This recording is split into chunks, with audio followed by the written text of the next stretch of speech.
कभी भी ना डूबने वाला जहाज। तो हाँ। ऐसा एक लेसन हम पढ़ेंगे जहां पर एक ऐसे जहाज के बारे में बताया गया है जो कि कभी भी डूबने वाला नहीं है, या फिर मतलब वो ऐसे इस तरीके से बहुत ही हार्ड और स्ट्रॉन्ग बनाया गया है कि वो कभी भी पानी में डूबेगा नहीं। ओके, तो द अनसिंकेबल शिप।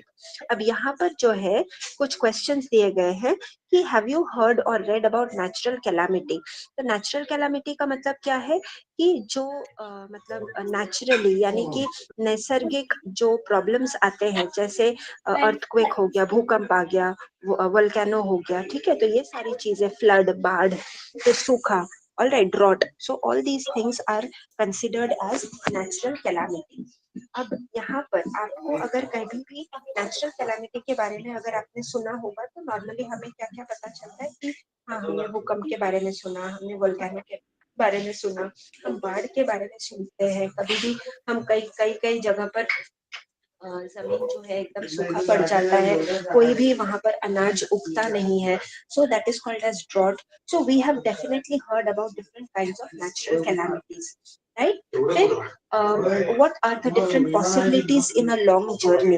अब अगर आप कभी भी सोचिए कि अगर आपको कहीं लॉन्ग जर्नी यानी कि बहुत ही लंबे समय तक अगर आपको ट्रैवल करना है और बहुत दूर तक जाना है, तो फिर वहां पे क्या क्या पॉसिबिलिटीज हो सकती है। तो अगर सोचिए कि अगर आप ट्रेन में 2 दिन से ट्रैवल कर रहे हैं, तो फिर उसमें क्या क्या पॉसिबिलिटीज आ सकते हैं कि आपको शायद हो सकता है कि ट्रेन लेट हो जाए, बिफोर टाइम तो नॉर्मली कभी होता नहीं है, टाइम पे पहुंच जाए तो ये कोई बड़ी बात है। अगर लंबा जर्नी है तो रास्ते में कोई दिक्कत नहीं आए। हम ये सारी चीजें जो है बहुत ध्यान से सुनते हैं और प्रे करते हुए जाते हैं, भगवान को प्रार्थना करते हुए जाते हैं कि कहीं पर भी जाए हम अच्छे से अपने जगह पर, डेस्टिनेशन पर पहुंच जाए। Next is, do you know the sea voyages. अब सी वॉयज का मतलब क्या है कि समुन्दर में या फिर पानी में जो जहाज के ऊपर जो ट्रेवल करना होता है। नॉर्मली हमें पता है कि हम रोड ट्रिप्स के बारे में बात करते हैं, यानी कि रास्ते में हम जो गाड़ी चलाकर जाते हैं, चाहे वो बाइक में हो या फिर हम खुद गाड़ी चलाकर जाते हैं, या फिर अगर हम बस में ट्रेवल करते हैं, तो all these come under road trips. अगर हमें कहीं दूर दराज जाना है, अगर अपने गांव जाना है, तो हम ट्रेन में ट्रेवल करते हैं, सो दैट इज रेल ट्रिप, ठीक है। लेकिन अगर, और आजकल के जमाने में अभी फ्लाइट हो गया है, तो अगर आपको जल्द से जल्द अगर आपको कहीं पे पहुंचना है तो आप हवाई जहाज में ट्रेवल कर सकते हैं।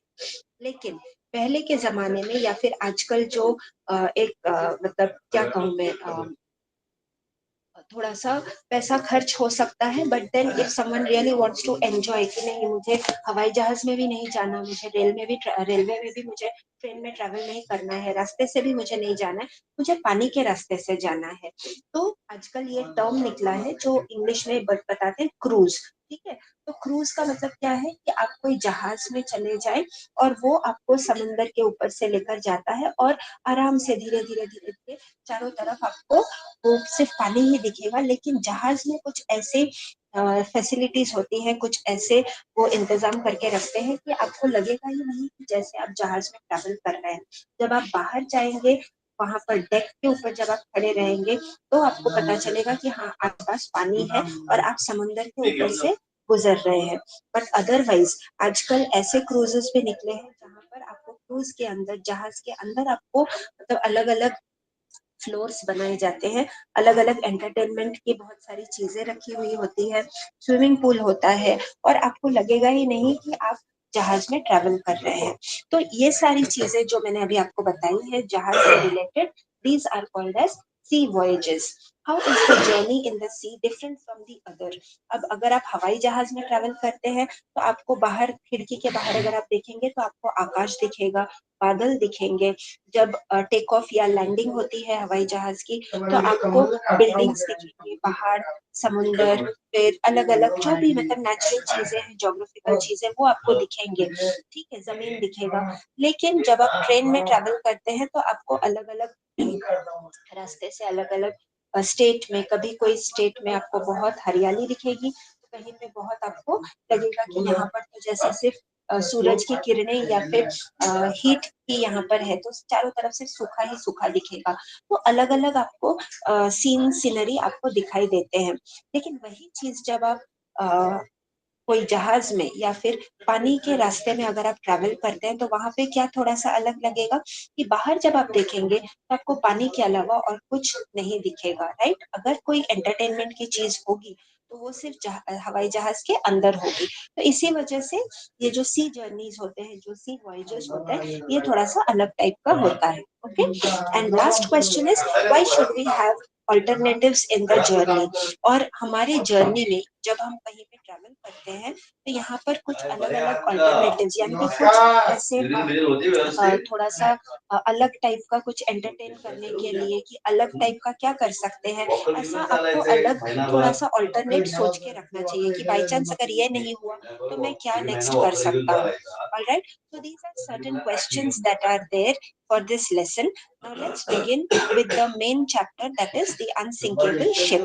अब यहाँ पर नॉर्मली आपको पता है कि कोई भी जहाज जब पानी से गुजरता है तो वहां पर रिस्क फैक्टर्स, या फिर कोई भी जब ट्रैवल करते हैं तो रिस्क फैक्टर हर जगह पर होता है। रिस्क का मतलब क्या है कि एक मतलब कुछ जैसे अगर सब कुछ अच्छा है, हमें पता है कि हाँ हमारा जर्नी बहुत स्मूथ होगा, हमें कोई प्रॉब्लम्स नहीं आएंगी, कोई दिक्कत नहीं आएंगी, लेकिन फिर भी अगर भगवान ना करे कुछ हो जाए तो क्या क्या प्रॉब्लम्स आ सकते हैं। तो रिस्क इसे कहते हैं कि मतलब जो ना चाहते हुए भी अगर कुछ हो जाए तो फिर उसका क्या मतलब असर हो सकता है, तो नॉर्मली वो नेगेटिव चीजें होती है। तो यहाँ पर जो जहाज को बताया गया है कि ये डूबेगा नहीं, क्योंकि हम पानी में ट्रैवल कर रहे हैं।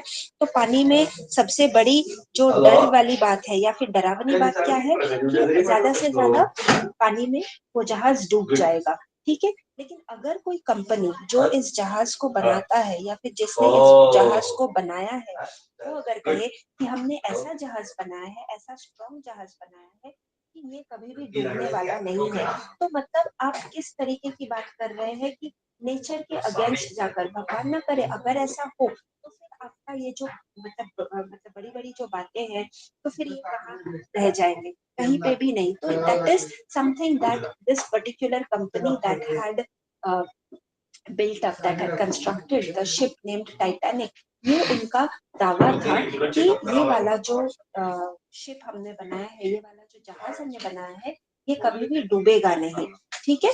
यहाँ पर अभी हमें पता है कि हम एक इंग्लिश मूवी भी आई थी इसी जहाज के ऊपर बेस किया हुआ, टाइटैनिक मूवी थी, ठीक है। हमें इसके बारे में पता है क्योंकि मूवी बहुत हिट हुई थी, तो हमें मूवी के नाम से या फिर उसकी स्टोरी लाइन से हमें टाइटैनिक जहाज के बारे में पता है।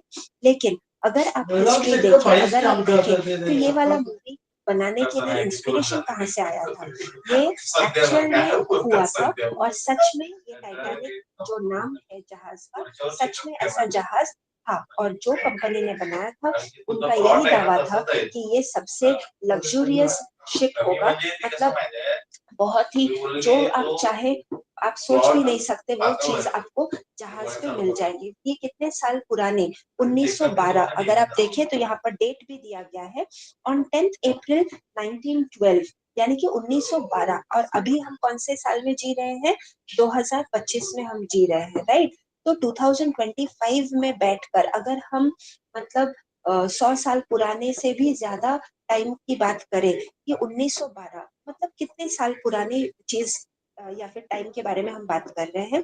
और तब के जमाने के हिसाब से अगर आप कहें कि एक जहाज में जब आप ट्रैवल कर रहे हैं तो आपको हर टाइप की सुविधा मिल सकती है, आप आंखें बंद करके जो भी आप सोचेंगे वो आपको मिल जाएगा। इस टाइप का largest luxury ship in the world set sail from Southampton in England to New York. तो ये कहाँ से कहाँ जा रही थी, एक जर्नी होता है तो इंग्लैंड में साउथहैम्पटन करके एक जगह है, वहां से ये जहाज शुरुआत करेगी अपनी जर्नी, अपने जो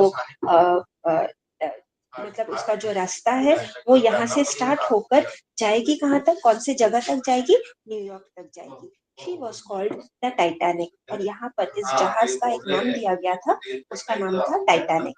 The word Titanic means huge। अब टाइटैनिक का मतलब क्या है? अब अगर कोई भी नामकरण जब हम करते हैं, कोई भी बच्चे का नामकरण करते हैं, जब हम नाम रखते हैं, तो normally we see that we try to keep the name as per the meaning, कि अगर आपको पूछे कि आपका नाम क्या है, आप नाम बताएंगे, लेकिन आपके नाम का अर्थ क्या है? हमें हमारे मम्मी पापा जो है हमारा नाम रखते हैं जस्ट ऐसे ही, कोई भी नाम रख दिया, ऐसा नहीं है, कोई अर्थ वाला नाम रखते हैं जिसका एक अर्थ होता है, बहुत सुंदर सा प्यारा सा अर्थ होता है। और उस हिसाब से उनकी ये आशा रहती है कि मैंने जब मेरे बच्चे का नाम ये डाल दिया है या फिर ये रखा है, तो उसका, उस नाम का अर्थ का जो मतलब जो अर्थ है, उसका एक असर इस बच्चे के जो पर्सनालिटी है, इसका जो स्वभाव है, इसके ऊपर पड़ेगा। ठीक है, तो नॉर्मली आप देखेंगे कि नाम का एक अलग अर्थ होता है and that has a huge impact, मतलब उसका एक बहुत ही बड़ा असर होता है। तो यहाँ पर हम तो इंसानों की नाम के बारे में बात कर रहे हैं, यहाँ पर यहाँ तक कि जहाज के नाम का भी एक अर्थ है। तो यहाँ पर टाइटैनिक का मतलब क्या है? ह्यूज, यानी कि बहुत ही बड़ा, बहुत ही बड़ा। ठीक है, और जब अगर आपने कभी भी टाइटैनिक मूवी अगर आपने देखी होगी या फिर अगर आपने सुनी होगी, तो यहाँ पर दिखाया गया था कि यहाँ पर जहाज में, हमें पता है कि बिल्डिंग्स में, जो शहर में हम बिल्डिंग में रहते हैं, वहां पर अलग अलग फ्लोर्स होते हैं, कि ग्राउंड फ्लोर होता है, फर्स्ट फ्लोर होता है, सेकंड फ्लोर होता है, और अभी तो मतलब कोई भी शहर में आप चले जाइए, बड़े बड़े टावर्स बनते हैं जहाँ पर 50 या फिर उससे भी ज्यादा फ्लोर्स के घर बनते हैं, राइट, और उस पे जाने के लिए आपको लिफ्ट होता है। लेकिन तब के जमाने में 1912 में जहाज में कोई ऐसी फैसिलिटी जहां पर आप अलग अलग फ्लोर्स, हाँ, अब उस फ्लोर का अलग अलग मतलब जैसे जो जितना पैसा पे करेगा उसको उस फ्लोर पे वैसे टाइप की सुविधाएं मिलेंगी। तो अगर कोई बहुत ही अमीर इंसान है जो बहुत ही ज्यादा पैसा खर्च करके वो उस शिप में ट्रैवल करना चाहता है, तो उसके लिए सारी सुख सुविधाएं थी, और सबसे ऊपर वाला फ्लोर था। फिर उसके बाद जो ज्यादा नहीं खर्च कर सकते लेकिन एक एवरेज, उनके लिए वो मिडिल फ्लोर था। और जो लोग एकदम ही गरीब थे या फिर बिल्कुल ना के बराबर, जिनके पास मतलब पैसे ही नहीं थे, ऐसे लोगों के लिए, गरीब लोगों के लिए सबसे नीचे वाला फ्लोर दिया गया था, राइट। तो ऐसे अलग अलग फ्लोर का, इस टाइप के अलग अलग जो सुविधाएं थी, ये था हमारे जो शिप है, जो जहाज है टाइटैनिक, उसका जो स्ट्रक्चर था, इस बेसिस पर था।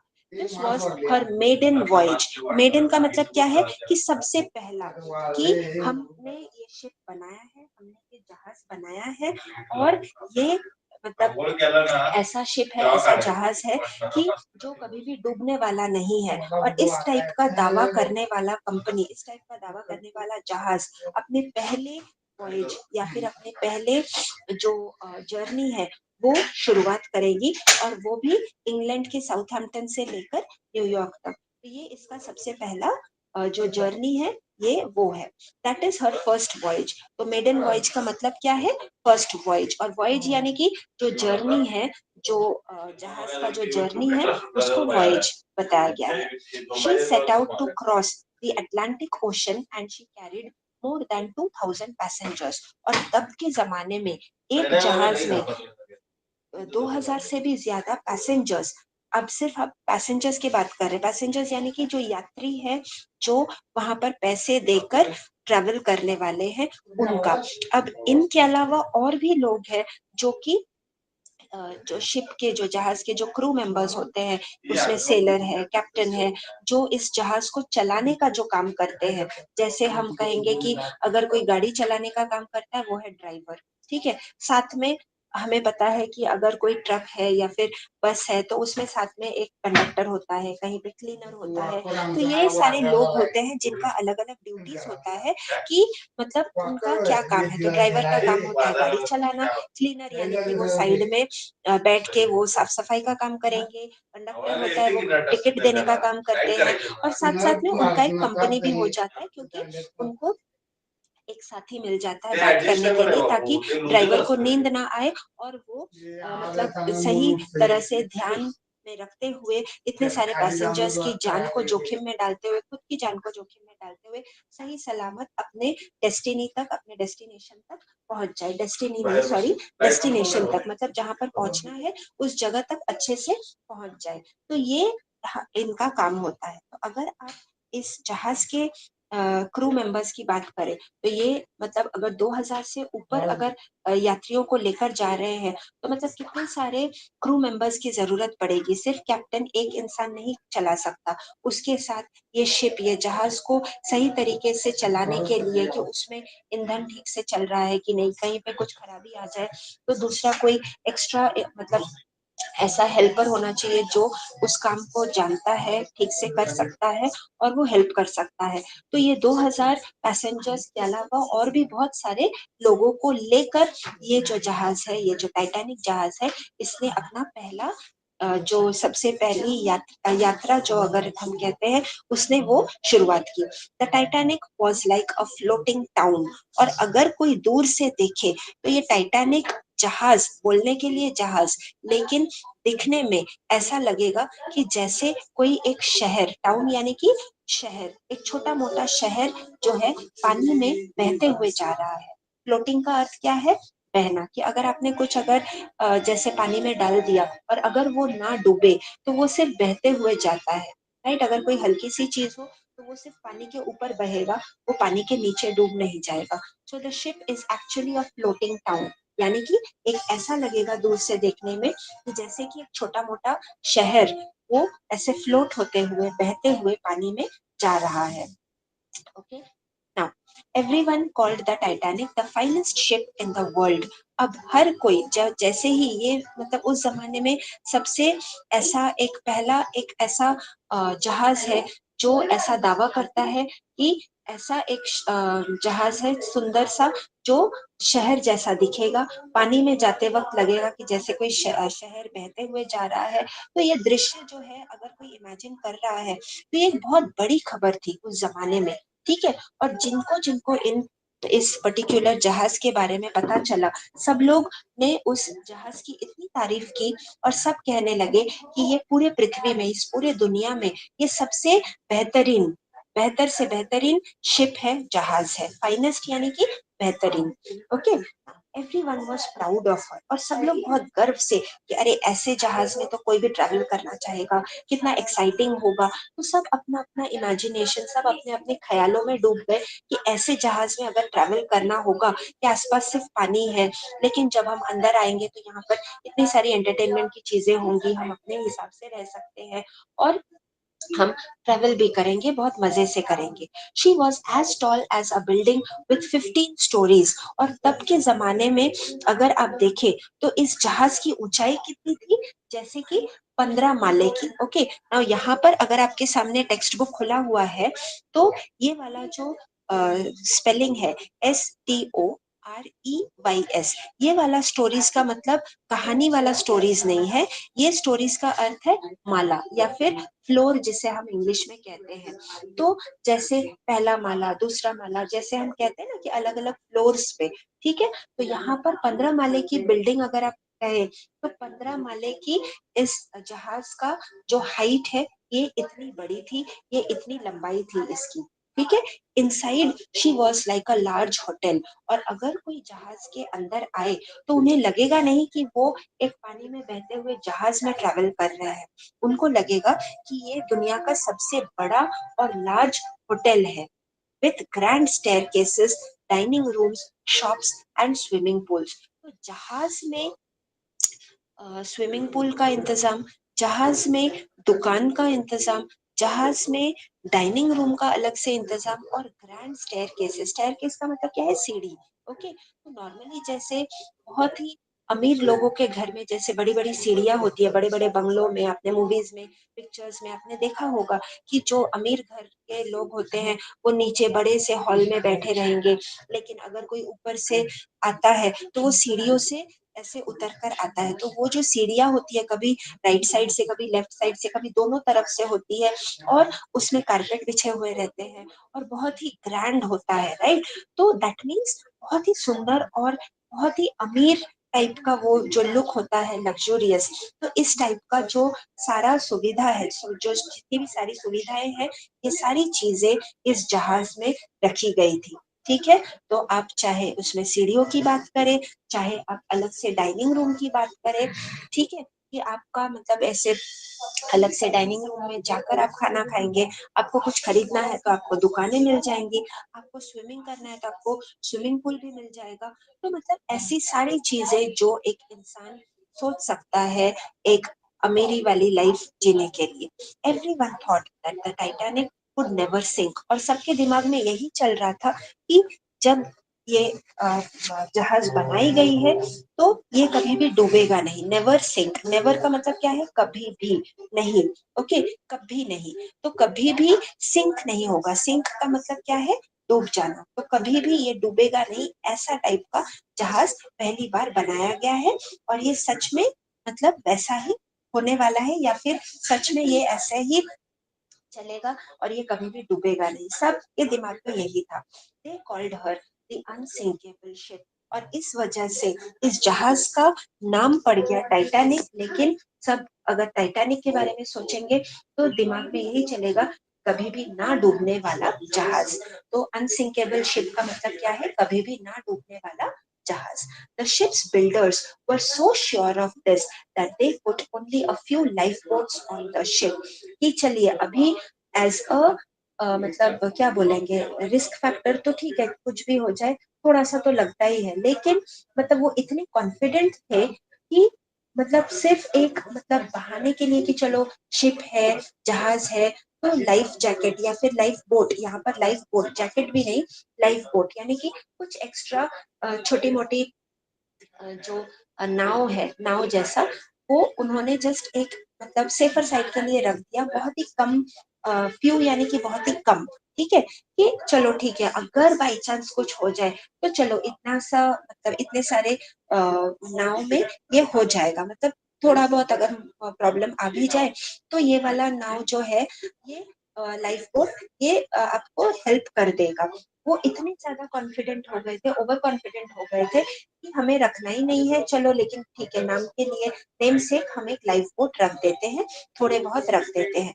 बस इसी वजह से जो है, ये जो शिप्स बिल्डर्स, बिल्डर्स मतलब जिन्होंने इस शिप को बनाया है, जो बनाने वाले, इस शिप को मैन्युफैक्चर करने वाले जो लोग थे, वो इतने श्योर थे, वो इतने मतलब क्या बोले निश्चित थे कि ये कभी भी डूबेगा नहीं। लेकिन ठीक है चलो जस्ट फॉर नेम से हम रख देते हैं थोड़े बहुत नाव। इस वजह से उन्होंने उन थोड़े बहुत लाइफ बोट्स को जस्ट नाम के लिए वहां पर रख दिया था।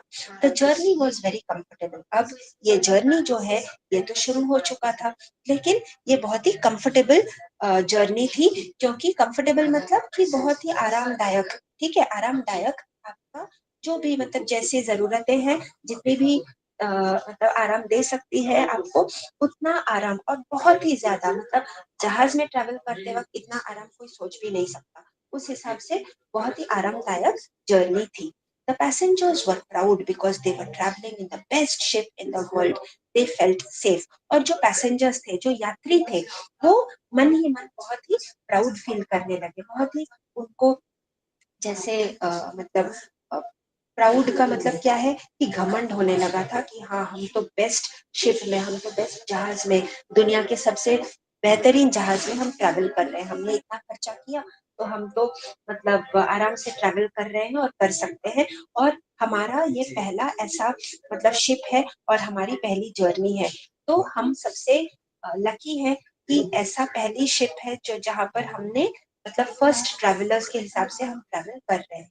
तो दे फेल्ट सेफ, और उनको सेफ भी लगा, उनको लगा कि हाँ हम तो मतलब बहुत ही अच्छे तरीके से यहाँ पर खुश है और बहुत अच्छे से सेफली हम ट्रैवल कर सकते हैं। So they did not think of anything, rather they kept on feeling proud. तो उन्हें बहुत ही दिन पर दिन ज्यादा घमंड होने लगा कि हम बहुत लकी हैं कि हमें ये शिप में, इस जहाज में हमें ट्रैवल करने मिल रहा है। Then came the night of 14th April. अब यहाँ पर क्या हुआ कि ये जब आप जहाज में ट्रैवल कर रहे हैं तो प्लीज अंडरस्टैंड कि जब आप एक जगह से दूसरे जगह जाते हैं, ये फ्लाइट के जैसे आप आधे घंटे में पहुंच जाएंगे, 2 घंटे में पहुंच जाएंगे, या फिर ट्रेन में जा रहे हैं तो 2 दिन में पहुंच जाएंगे, ऐसा नहीं है। शिप में, जहाज में जब आप ट्रैवल कर रहे हैं पानी के ऊपर से, तो कई दिन कई महीने लग जाते हैं। Forget about days, but even it takes months, ठीक है, तो कई महीनों तक आपको ट्रैवल करना होता है। ऑलराइट, तो यहाँ पर जैसे हमने हमारा चैप्टर जब शुरू किया था, हमने देखा कि ये अप्रैल मंथ के 10 तारीख को ये ट्रैवल शुरू हुआ। ये जो जर्नी थी 1912 साल में 10 अप्रैल को ये शुरू हुआ था। अब जब हम कह रहे हैं तो ये सिर्फ 4 दिन भी नहीं हुआ, ये 14 अप्रैल की रात के बारे में बताया गया है। Then came the night of 14th April, यानी कि हार्डली 4 दिन हुए नहीं कि ऐसी एक रात आई जो मतलब पूरे हिस्ट्री में, पूरे इतिहास में, पूरे इंसानियत को हिलाकर रख देगा, ऐसी एक घटना हुई। चलिए देखते हैं कि ऐसी क्या घटना हुई जो मतलब सबको एकदम अंदर से झकझोर देगी, या फिर मतलब बहुत ही एक भयानक सा experience. The sky was clear. अगर आप देखें तो यहाँ पर आप जहाज में ट्रैवल कर रहे हैं, चारों तरफ सिर्फ आपको पानी ही पानी दिखेगा, और जब आप ऊपर की तरफ देखेंगे तो आपको सिर्फ खुला आकाश दिखेगा। तो यहाँ पर और कुछ है नहीं, आप जहाज के अंदर आपको सारी सुख सुविधाएं मिल रही है, ये बात सही है, लेकिन जब आप बाहर अंधेरे में जहाज के बाहर जाकर जब आप खड़े रहेंगे तो आपको सिर्फ आसपास शाम के वक्त या फिर रात के वक्त आपको सिर्फ अंधेरा, पानी और ऊपर आकाश, बस इतना ही दिखेगा। The sky was clear. और ऐसे टाइम पे जो रात का समय है, 14 अप्रैल का रात का समय था, उस दिन जो आकाश थी ये बहुत ही क्लियर, यानी कि साफ थी। यहाँ पर कुछ आपको समझ में नहीं आएगा, कोई दिक्कत वाली बात नहीं। द सी वॉज काम। और जो समुंदर थी वो कहीं ना कहीं एकदम काम, यानी कि पानी एकदम स्टिल और अच्छे से, जैसे रिलैक्स्ड माइंड स्टेट में था, कोई टेंशन वाली बात नहीं थी। देखने में लगेगा कि जैसे आराम है, आकाश भी क्लियर है और पानी भी एकदम काम है, कोई कहीं पे टेंशन वाली बात आपको दिखाई नहीं दे रही। Many of the passengers were asleep। अब रात के समय है तो चाहे आप जहाज में हो या कहीं भी हो, लेकिन रात का समय नॉर्मली सब काम खत्म करके लोग अपने अपने घर पे जाके सोने का इंतजाम करते हैं। अब जहाज में ट्रैवल कर रहे हैं फिर भी रात का समय, तो सब लोग सोने के लिए चले गए और ज्यादातर लोग सो भी गए थे, गहरी नींद में थे। अब कैप्टन स्मिथ जो मेन कैप्टन थे इस शिप के, यानी कि जिनके ऊपर पूरे शिप का, पूरे जहाज का दायित्व था, वो captain Smith knew that there were icebergs nearby. अब देखिए, जो जिस जर्नी में जाता है उसको पता होता है कि यहाँ पर ये रास्ते में कौन सी कठिनाई आ सकती है, तो वो कहीं ना कहीं मेंटली प्रिपेयर्ड रहता है, यानी कि वो मन ही मन एक मानसिक तौर से अगर आप देखें तो वो अ, अपने आप को तैयार रखता है कि भगवान ना करे अगर कुछ प्रॉब्लम आए तो क्या हो सकता है, या फिर प्रॉब्लम नहीं भी आए लेकिन मुझे अपने आसपास की सिचुएशन के बारे में पता होनी चाहिए। अगर कोई प्रॉब्लम हो तो किस तरह से हैंडल किया जा सकता है, किस तरीके से उसको मतलब ठीक किया जा सकता है, तो कहीं ना कहीं वो दिमाग में चलता रहता है। तो as a captain who was supposedly responsible for so many lives, वो खुद के लाइफ के बारे में, खुद की जिंदगी के बारे में तो भूल ही जाइए, लेकिन इतने सारे इंसान की मतलब जान को हाथ में लेकर वो जो ट्रैवल कर रहे हैं, तो उनकी आप सोचिए कि कितनी बड़ी जिम्मेदारी होगी, राइट। तो कहीं ना कहीं उनको उस रास्ते के बारे में पता था कि यहाँ पर बहुत सारे आइसबर्ग्स थे। अब आइसबर्ग का मतलब क्या है कि जो बर्फ होता है, आइस का मतलब क्या है, बर्फ। अब आइसबर्ग का मतलब क्या है कि जब कोई समुंदर में ट्रैवल करता है तो कभी कभी आप देखेंगे कि समुंदर में सिर्फ पानी होता है, ऐसा नहीं है।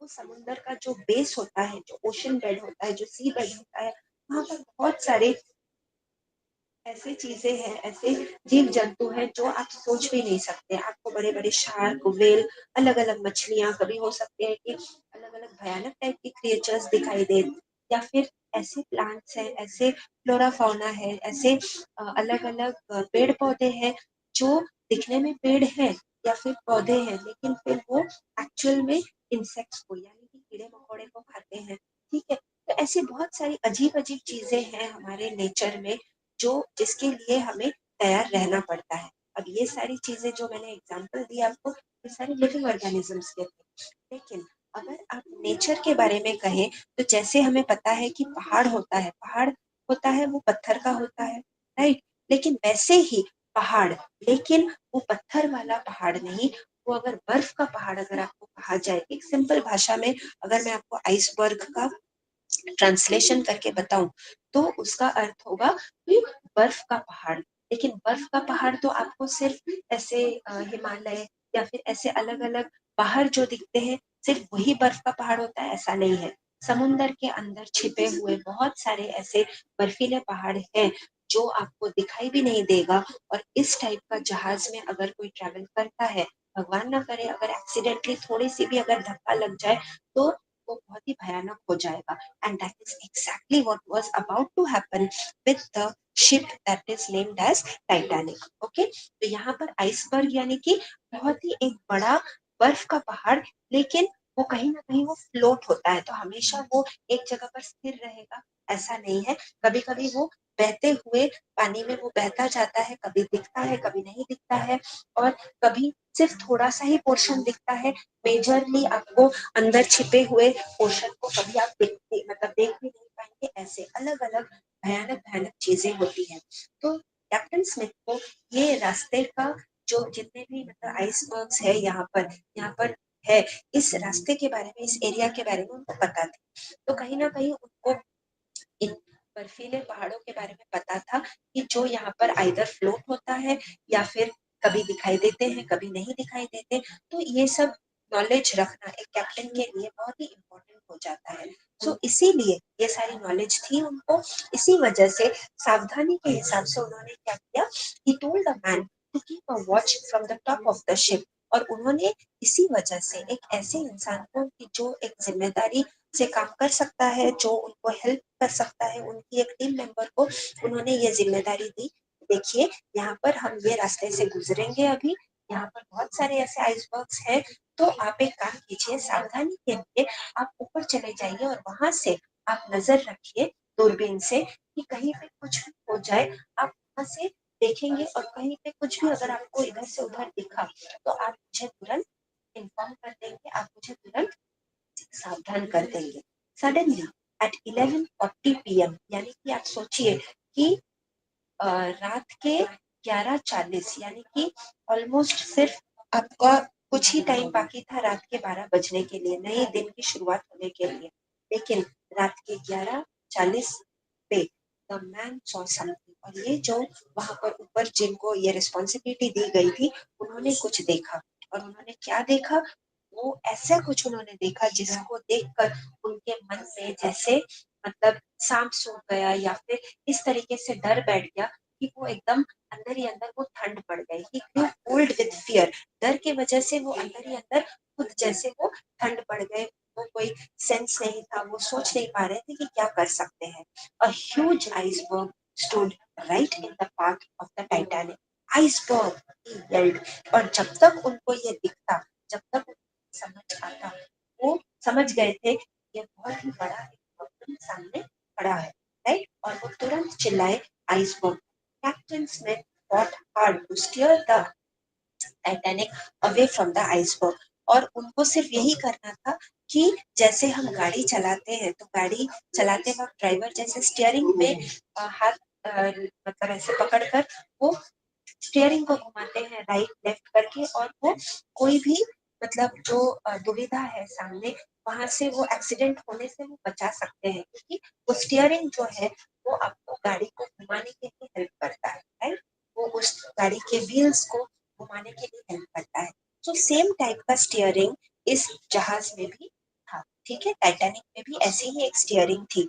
तो उन्होंने क्या किया, उस स्टीयरिंग को पकड़कर उन्होंने थोड़ा सा ऐसे घुमाने की बहुत जोर से, बहुत ही ताकत लगाकर और बहुत जोर शोर से उन्होंने कोशिश की कि इस टाइटैनिक को वो थोड़ा सा ऐसे घुमा दे, ताकि आइसबर्ग में जाके या फिर इस बर्फीले पहाड़ में जाकर ये जो जहाज है वो कहीं पर भी उससे धक्का ना लगे, ठीक है। और वहां से उनको हटाने की उन्होंने काफी कोशिश की, but the ship changed direction slowly and her side scraped the mountain of ice. तो शायद उन्होंने ज्यादा जोर से सामने से जो नॉर्मली जो धक्का लगने का जो डर था, वो शायद वो he could wipe it of, या फिर वहां से वो थोड़ा सा उस चीज में वो सक्सेसफुल हो पाए कि उन्होंने शिप का डायरेक्शन जो है का जो साइड जो है वो चेंज कर पाए, लेकिन जो वो बचा नहीं पाए वो था कि साइड वाला जो पोर्शन था, शिप का जो साइड वाला जो पोर्शन था, वो कहीं ना कहीं इस आइसबर्ग के जो बड़ा सा जो बर्फीला पहाड़ है उसके साइड से वो बहुत ही मतलब बुरे तरीके से स्क्रैच हो गया, और इस तरह से स्क्रैच हुआ कि ऑलमोस्ट उसमें जैसे मतलब छेद आ गए, scratch deep against the rough surface. तो नॉर्मली आप देखेंगे कि जब हम गाड़ी चलाते हैं, ठीक है, तो हमें कभी कभी जैसे सामने वाले गाड़ी से या फिर एक मतलब पर्टिकुलर डिस्टेंस मेंटेन करके जो गाड़ी का ड्राइवर होता है वो गाड़ी चलाता है, लेकिन बाई चांस अगर किसी ने रफ ड्राइविंग की या फिर अगर सावधानी नहीं बरती तो क्या हो जाता है कि साइड इधर कोई जोर से धक्का लगाकर चला जाता है, तो बाहर से जब देखेंगे तो गाड़ी में ऐसे एक डेंट आ जाता है या फिर स्क्रैच पड़ जाता है, तो उसको फिर आप कराने के लिए सर्विसिंग के लिए भेजना पड़ता है या फिर आप गराज में लेकर जाते हैं, तो बहुत खर्चा वाला काम होता है।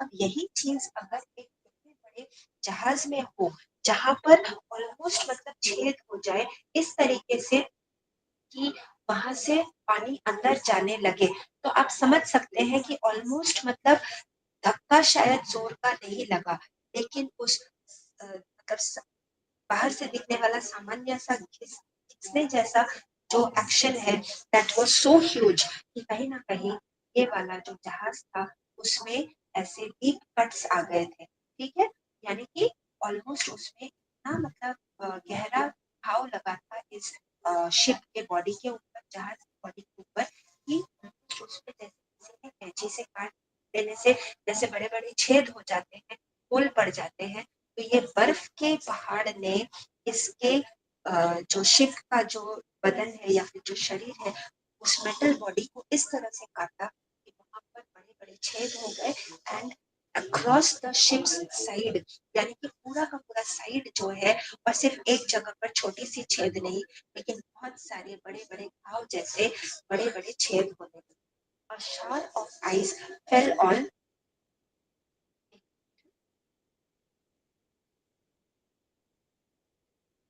excuse me, just a minute बेटा प्लीज, मेरा जो टेक्स्ट बुक है ये, हाँ, okay. A shower of ice fell on to the decks and the iceberg cut holes along the ship's side. अब यहाँ पर क्या हुआ? Shower of ice. Shower का मतलब क्या है?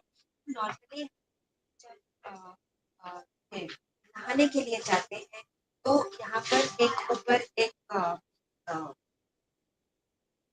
मशीन जैसा, मशीन नहीं बोलूंगी लेकिन एक ऐसा इक्विपमेंट लगा होता है बाथरूम में जिसमें बहुत सारी छोटी छोटी छेद होती है, राइट, और नल के साथ उसका ऐसा फिटिंग होता है कि आप जिस तरफ उसको घुमाएंगे और जैसे आप एडजस्ट करेंगे तो उस छेद से, उस स्पीड से, उस टाइप के स्पीड से पानी आपके बदन पे गिरेगा नहाने के, ओके, तो अगर आपने वो जोर कर दिया तो वो जोर से गिरेगा, धीरे कर धीरे से गिरेगा, या फिर अलग अलग टाइप का। तो वो जो मैं आपको एग्जांपल देने की कोशिश कर रही हूँ कि, और शावर ये भी होता है कि जब आप बारिश में बाहर जाते हैं, ठीक है, तो बारिश जब होता है तो अलग अलग टर्म्स यूज किए जाते हैं इंग्लिश में, drizzle यानी कि हल्की बारिश, शावर यानी कि जैसे सिर्फ पानी के छींटे पड़ते हैं ऐसे, ठीक है, तो यहाँ पर अगर आप देखें तो बर्फ के छींटे पड़ने लगे, जो कि साइड में ये जो जहाज का जो खुला पोर्शन है, डेक जो है बालकनी जैसा खुला हुआ पोर्शन, वहां पर जैसे कोई बर्फ का मतलब बारिश कर रहा हो या फिर बर्फ की छींटे गिरा रहा हो, ऐसे समझ में आ रहा था क्योंकि ऑलरेडी छेद पड़ गए थे। तो वो बर्फ के जो घिसे हुए जो बर्फ के गोले हम नहीं खाते रास्ते में, जब गोला खाते हैं जो अलग अलग फ्लेवर्स के बनाते हैं, तो आपने देखा होगा कि बर्फ का एक बड़ा चंक वो लेते हैं and they great it, great करके उसके बर्फ के छोटे छोटे छोटे छोटे ऐसे पाउडर जैसे उसको नीचे एक बर्तन में उसको कलेक्ट करते हैं और फिर उसको एक छोटी सी काठी के अंदर ऐसे करके फिर आपको फ्लेवर वाला वो गोला बनाकर देता है गोला वाला। अब ऐसा ही अगर आप सोचिए कि बहुत सारे बर्फ के छींटे अगर किसी ने मतलब वो पूरा जहाज के ऊपर अगर किसी ने फैला दिया हो या फिर बारिश हो रही हो, बर्फ की बारिश हो रही हो और पूरा का पूरा जो खुला हुआ बैल्कनी जैसा डेक एरिया है वो अगर बर्फ से ढक जाए, the iceberg cut holes along the ship's side और शिप का जो जहाज का जो साइड था वहां पर ऐसे बड़े बड़े छेद हो गए। Water began to pour into the lower decks। अब ऊपर का पोर्शन तो चलिए बाद की बात है, लेकिन जो नीचे जो ऑलरेडी पानी में बह रहा है या फिर जो नीचे का पोर्शन यानी कि जहाज का जो नीचे का पोर्शन जो डूबा हुआ है, एक तरफ एक पोर्शन तो डूब कर रहेगा ना, जिसके जो पानी के नीचे रहेगा और तैरने के लिए वो काम में आएगा। नाउ अंडरस्टैंड दैट वो वाला पोर्शन जो एकदम से वो बर्फ के साथ घिसकर जो वहां पर होल हो गए थे, तो सबसे पहला वाला एरिया जो मतलब अफेक्ट हुआ है जहाज का, that is the one which is below the water. और पानी के नीचे अगर ऑलरेडी वहां पर छेद हो गए हो और पानी में ही वो जहाज बह रहा हो तो क्या हो सकता है, आप ज्यादा कुछ एक्सपेक्ट नहीं कर सकते। पानी automatically it is understood naturally वही पानी आपके जहाज के अंदर भी आ जाएगा। तो नेचुरली जहां पर छेद हुआ वहां से पानी शिप के अंदर जहाज के अंदर आने लगा। अब इस वजह से क्या होता है कि लोअर डेक यानी कि लोअर पोर्शन नीचे के जो लेवल्स है, नीचे के जो फ्लोर्स है जहाज का, वहां पर पानी भरने लगा। अब आप एक साधारण सा अगर आप आंख बंद करके अगर आप इसको सोचने की कोशिश कीजिए कि एक ऐसी चीज जो आपको कहे कि आप बह रहे हैं लेकिन नीचे का पोर्शन में अगर कोई छेद हो जाए और वहां पर अगर लिक्विड पानी ऐसे भरने लगे तो क्या हो जाएगा, उसका वेट उसका जो वजन है वो भारी होता जाएगा। तो ऑटोमेटिकली तो जो चीज बहने के लिए बनी थी लेकिन नीचे के पोर्शन में पानी भर जाने की वजह से उसका जो वजन है वो ज्यादा होने लगा और इस वजह से क्या हुआ कि वो पूरा का पूरा जहाज जो है वो नीचे खींचने लगा या फिर it started pulling down the whole Titanic the whole ship. और इसी वजह से पूरा जहाज जो है डूबने लगा था। Right, now understand that the water began to pour into the lower decks। Most passengers heard nothing and slept on। अब वैसे भी इतने रात को 11:30 को ऐसी एक्सीडेंट हो गई तो सब लोग ऑलरेडी रात के टाइम पे जब वो सोने लगे थे तो किसी को कुछ समझ में भी नहीं आया। ज्यादातर लोग जो इस दुर्घटना में जो गुजर गए वो ज्यादातर नींद में थे, वो ज्यादातर सो रहे थे। Most of the passengers heard nothing. अगर वो जागे हुए रहते, अगर ये दिन का समय होता तो हो सकता है कि लोग चिल्लाकर इधर उधर करके और ज्यादा लोगों को इकट्ठा करके शायद और कुछ जान बच सकती थी, लेकिन यहाँ पर ज्यादा स्कोप नहीं था। ज्यादातर लोगों को समझ में भी नहीं आया, वो वैसे ही गहरी नींद में थे और गहरी नींद में वो चले गए और वो सोने लगे। Captain Smith and his crew could not stop the water Sukanya flooding ma'am. through the ship। Yes ma'am, is it time up already? जी मैम। अच्छा अच्छा, ठीक है मैम, तो फिर मैं काम करती हूँ। I better stop right now क्योंकि मैं नया पैराग्राफ शुरू करने वाली थी। Then it will be of no use. Then should I stop? जी मैम चलेगा, नो प्रॉब्लम। तो फिर आपका नेक्स्ट क्लास का हम just let me know like कब कर सकते हैं, बिकॉज अभी इस हफ्ते तो आप शायद नहीं ले पाओगे ना, आप बोल रहे हो। मैम अभी आप अगर हो सके